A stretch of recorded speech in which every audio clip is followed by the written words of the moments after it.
Let's get into 5 very effective ways to make no contact easy. But I'm going to be honest, no contact is a bitch to do well, and it is a bitch to stick with. It sucks balls. But there are things you can do to make it easier and speed up the process. If you clicked on this video today, I am willing to bet it's because minutes feel like hours. You're looking at your phone every 4 seconds to see if they've messaged you. Every text you get, you're hoping it's your ex, but it's your mum sending you stupid cat memes. And by far, the most brutal thing you're trying to stop yourself from doing is reaching out to them 84 times a day. Today, I want to get into some things that will turbocharge no contact for you. I want to share with you what I have learned through my own trials and tribulations and what my successful one-to-one clients have reported back to me. What worked for them, how it made them feel better, and the results they got with it. Stick around because these 5 no contact tips may just surprise you. Welcome back to The Love Fix. It's Nick, as always, doing my best to get you through your breakups as easily and as healthily as possible. If today's video is not enough for you, there are 2 links I want you to check out below in the description. One is to my one-to-one coaching if you need a bit of additional help to get you through this horrible time, and the other one is to my amazing Facebook group that is growing by the day. Come and join it. We have some laughs over there, and they say laughter is the best medicine, which I think is bullshit, because if you are diabetic, then the best medicine is insulin, isn't it? Enough of the bad humor, let's get back to the video. 5 ways to turbocharge no contact. Number 1, give yourself time to feel bad. You have to feed it to heal it, and therefore there is a time and a place to sit in the breakup mud and feel shit. Use this time to feel sorry for yourself and play the victim. Yes, you heard that right, and you heard that from me. Play the victim for a little bit, because it will make you realize how shit that really is. But for right now, say to yourself, how fucking dare they break up with me? Me? You broke up with me? How fucking dare you? Another fan favorite would be, how could they cause so much hurt? I can't imagine anyone doing this to another person. Guys, write it down and make a list of all the shitty things your ex said and did to you. Really let them have it. Then write a second list of what your ideal partner looks like. Compare the 2 lists and ask yourself, why do you want the person on list number 1? Spend a week or 2, but no more, watching Netflix, eating all the full fat ice cream that you want. Get it out of your system, because there is a lot of work to be done. You cannot be harmed if you choose not to be harmed. Marcus Aurelius. For me, that sums up no contact. I choose not to be harmed. Instead, I choose to use the breakup fuel you've given me. So once you've done feeling sorry for yourself, which is okay, choose not to be harmed, get up off your feet and move forward. Tip number 2. Marcus Aurelius also said, you can retreat into your own soul. Now, this is the perfect time to get shit done. Retreat inward and enrich your soul with things you need and want to get done by getting on your purpose. That trip with your friends you've been putting off, book it. That renovation in your house you've been putting off, start working on it. That hobby you stopped doing or didn't want to start because your stupid ex didn't like it, start doing it. Get intentional and find a new you. Find your purpose, because I promise you this, people who are on their purpose do not worry about things that are beyond their control, and lions do not concern themselves with the opinions of sheep. You can either be the author of your story or just the observer of it. Choose very wisely. Tip number 3. We don't rise to the level of our goals. We fall to the level of our systems and habits. James Clear, from his amazing book Atomic Habits. No contact can become a bad system or habit for a lot of people because they are counting the days.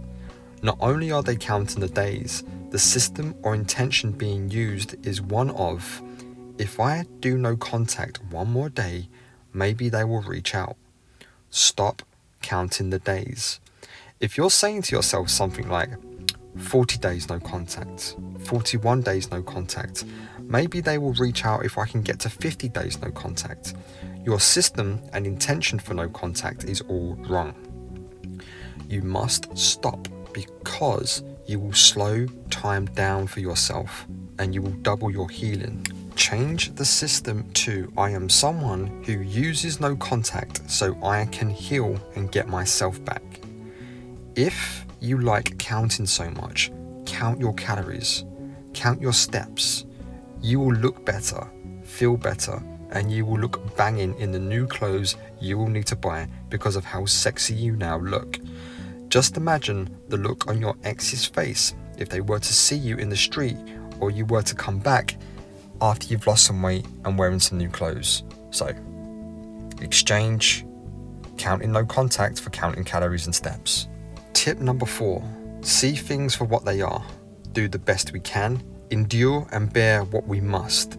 What blocks the path is the path. Ryan Holiday from his amazing book, The Obstacle is the Way. Change the story you are telling yourself. I hear the following every day without fail. My ex moved on so quick with their rebound. No doubts they are happier without me. No. See things for what they are. In most cases, rebounding or dating too soon isn't moving on. It's outsourcing the grief of the breakup. From your perspective, it looks like your ex and their new partner have the spark, whatever the fuck that means. This is what the spark really means. It's a sign of two people putting on the performance of their lives during the first few dates. That mask will slip eventually and their value or lack thereof will be exposed. Remember, your ex had to go through pain to reach the conclusion that a relationship with you was no longer working. They have to go through the grief process as well. But for the dumper, that process started before the actual breakup. Therefore, fuck what you see on social media and fuck what your imagination is telling you and do the best you can.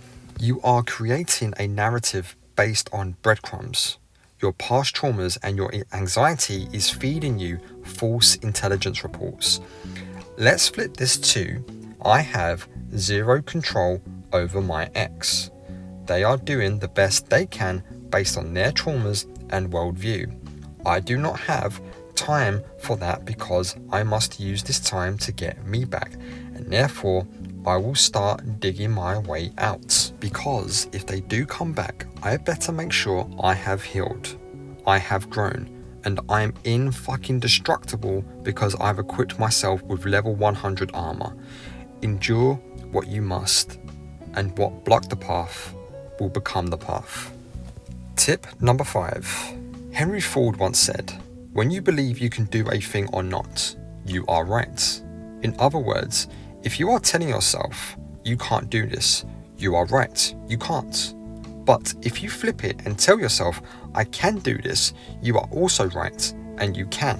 No contact is for you, and to get you back. You must be intentional with this shit. It is a conscious decision.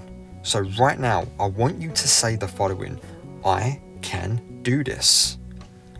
You very much must be a willing participant in your own rescue, and you must be your own chief cheerleader.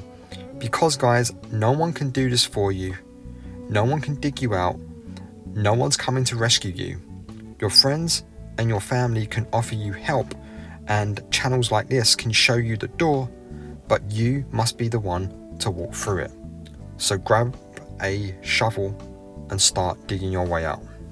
Student or victim, abundance mindset or scarcity mindset. Choose your path very carefully because one has a great future for you, the other does not. If you want a reconciliation, then you must be better than the person that they left. Sitting around and licking your wounds for too long only attracts other wounded animals. Will your ex want to be around wounded animals? Probably not. And if they don't come back, then who gives a fuck? Because you got you back and you moved on to bigger and better things and better partners. There is no downside to doing no contact well, bearing it, enduring it, and doing it the best you can. I will leave you with this final piece of advice, which I've kind of conjured in my head and come to this conclusion over reading many books and coaching many of you. The universe is 14 billion years old, and one day you popped into existence. If you're lucky, you will live for 70 to 100 years, and then you will pop back out of existence. The time you have to occupy the canvas the universe provides us is but a drop in the ocean or a grain of sand on a beach. In the eyes of the universe, you are a blink of an eye. Do you have the time to waste on someone that is no longer invested in you? Memento mori. You can die at any time, so do not waste your time. That's all I've got for today. If you've liked this video, please hit like and subscribe. It will really help me out. As always, you will be enough. You are enough, rather. You are going to be okay. And I will see you on the other side.